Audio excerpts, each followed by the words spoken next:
வணக்கம் நண்பர்களே, நான் தான் உங்கள் பிரவீன் குமார்லேருந்து பேசுகிறேன். இன்றைக்கி நம்ம என்ன வீடியோ பார்க்க போகிறோம்னு சொன்னால், ஆல்ரெடி அனைவரும் எதிர்பார்த்துட்டு இருந்தால் கலைஞர் மகளிர் உரிமை தொகை திட்டத்தில் புதிய விண்ணப்பம் எப்போது வரும்னு சொல்லிட்டு அனைவரும் எதிர்பார்த்துட்டு இருந்தாங்க. ஸோ அதற்கான தகவல் வந்திருக்கு.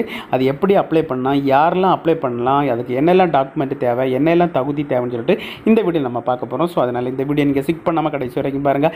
இதே மாதிரி பயனுள்ள வீடியோலாம் தொடர்ந்து நம்ம சேனலில் வந்துட்டு இருக்கும். ஃபஸ்ட் டைம் நீங்கள் நம்ம சேனலில் பார்க்குறீங்கன்னு சொன்னால் சப்ஸ்கிரைப் பண்ணி சப்போர்ட் பண்ணுங்கள். வாங்க ஃப்ரெண்ட்ஸ், நம்ம வீடியோக்குள்ளே போகலாம். இந்த கலைஞர் மகளிர் உரிமை தொகை திட்டத்தில் புதிய விண்ணப்பம் எப்போது வரும்னு சொல்லிட்டு அனைவரும் எதிர்பார்த்துட்டு இருந்தாங்க. ஸோ அதற்கான தகவல் தான் வெளியாகியுள்ளது. அந்த தகவலில் என்ன சொல்லியிருக்காங்கன்னு பார்த்தீங்கன்னா, கலைஞர் மகளிர் உரிமை தொகை ஜூன் முதல் விண்ணப்பிக்கலாம்னு சொல்லியிருக்காங்க. இந்த மாதத்திலிருந்து இந்த கலைஞர் மகளிர் உரிமை தொகை திட்டத்துக்கு நீங்கள் விண்ணப்பம் பண்ணலாம்னு சொல்லியிருக்காங்க. அதுக்கப்புறம் என்ன சொல்லியிருக்காங்க பார்த்தீங்கன்னா, மகளிர் உரிமை தொகை திட்டத்தில் விடுபட்டவர்கள் ஜூன் மாதம் முதல் விண்ணப்பிக்கலாம்.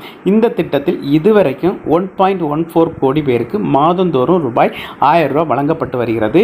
இந்த புதிய விண்ணப்பம் பார்த்தீங்கன்னா 9000 இடங்களில் மக்களுடன் முதல்வர் திட்டத்திற்கான முகாம் நடைபெற உள்ளதால் அதில் விண்ணப்பிக்கலாம்னு சொல்லியிருக்காங்க. யார் சொல்லியிருக்காங்க பார்த்தீங்கன்னா, சட்டப்பேரவையில் முதல்வர் மு.க. ஸ்டாலின் அவங்க தான் சொல்லியிருக்காங்க. ஸோ இந்த திட்டத்தில் யாரெல்லாம் அப்ளை பண்ணலான்னு சொல்லி பார்த்தீங்கன்னா, ஆல்ரெடி இந்த திட்டத்தில் விண்ணப்பம் பண்ணக்கு தவறியவர்கள், ஆல்ரெடி பார்த்தீங்கன்னா இந்த விண்ணப்பம் பண்ணி இந்த திட்டத்தில் விண்ணப்பம் பண்ணி யாருடைய விண்ணப்பம் எல்லாம் நிராகரிக்கப்பட்டதோ ஸோ அவங்களும் புதுசாட்டு விண்ணப்பம் பண்ணலாம்.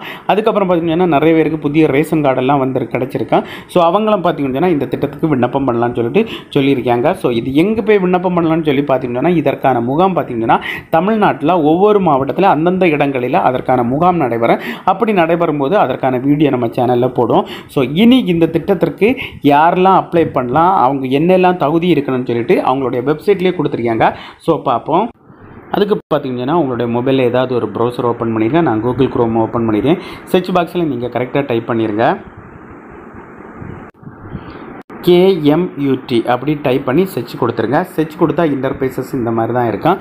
இதில் பார்த்தீங்கன்னா ஃபஸ்ட்டு ஒரு ஆப்ஷன் கொடுத்துருக்கு பாருங்கள், கலைஞர் மகளிர் உரிமை தொகைன்னு சொல்லிட்டு. ஸோ அந்த ஆப்ஷனை நீங்கள் கிளிக் பண்ணிடுங்க. கிளிக் பண்ணால் அதனுடைய ஹோம் பேஜுக்குள்ளால போகும். அதுக்கு கீழே நீங்கள் ஸ்க்ரோல் பண்ணிவிட்டு வாருங்க.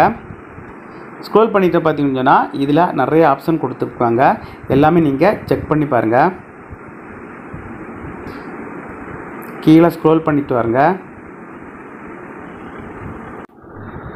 கீழே ஸ்க்ரோல் பண்ணிட்டு வந்தீங்கன்னா இதில் பார்த்தீங்கன்னா பொருளாதார தகுதிகள்னு சொல்லிட்டு ஒரு ஆப்ஷன் கொடுத்துருக்காங்க. அதுக்கு கீழே நீங்கள் ஸ்க்ரோல் பண்ணிட்டு வாங்க. இதில் பார்த்தீங்கன்னா ஆண்டுக்கு உங்களுக்கு 2.5 லட்சத்துக்கு கீழ் தான் வருமானம் இருக்கணும். ஸோ அதுக்கு மேலே இருந்தால் இந்த திட்டத்தில் நீங்கள் சேர முடியாது. இதான் பார்த்தீங்கன்னா ஃபஸ்ட்டு பாயிண்ட்டு. அதுக்கப்புறம் பார்த்தீங்கன்னா செகண்ட் பாயிண்டில் என்ன சொல்லியிருக்காங்க பார்த்தீங்கன்னா, 5 ஏக்கருக்கு குறைவாக நன்சை நிலமும் அல்லது 10 ஏக்கருக்கு குறைவாக புன்சை நிலமும் வைத்திருக்க வேண்டும் சொல்லியிருக்கு. ஸோ அதாவது பார்த்தீங்கன்னா 5 ஏக்கருக்கு மேலே உங்களுக்கு நன்சை நிலம் இருக்கக்கூடாது. அதே போல் 10 ஏக்கருக்கு மேலே பார்த்தீங்கன்னா புஞ்சை நிலைமை இருக்கக்கூடாது. நிலம் அப்படி இருந்தால் கண்டிப்பாக இந்த திட்டத்தில் சேர முடியாது. ஸோ அதுக்கப்புறம் பார்த்தீங்கன்னா ஆண்டிற்கு நீங்கள் வீட்டு உபயோகத்திற்கு 3600 யூனிட்டுக்கு குறைவாக தான் இருக்கணும். அதுக்கு மேலே இருந்தால் உங்களுக்கு இந்த திட்டத்தில் சேர முடியாது. அடுத்து பார்த்தீங்கன்னா பொருளாதார தகுதிகளை தனியாக வருமான சான்று அல்லது நில ஆவணங்களை பெற்று விண்ணப்பத்துடன் இணைக்க தேவையில்லைன்னு சொல்லியிருக்காங்க. ஸோ அது அவங்கள ஆட்டோமேட்டிக்கலாகவே செக் பண்ணிடுவாங்க. உங்களுக்கு எவ்வளோ வருமானம் வருதுன்னு சொல்லிட்டு எல்லா டீட்டெயில்ஸும் அவங்களுக்கு தெரியும். ஏன்னு சொல்லி பார்த்தீங்கன்னா உங்களுடைய ஆதார் பேஸ் படி அவங்க எல்லாமே செக் பண்ணிடுவாங்க ஃப்ரெண்ட்ஸ்.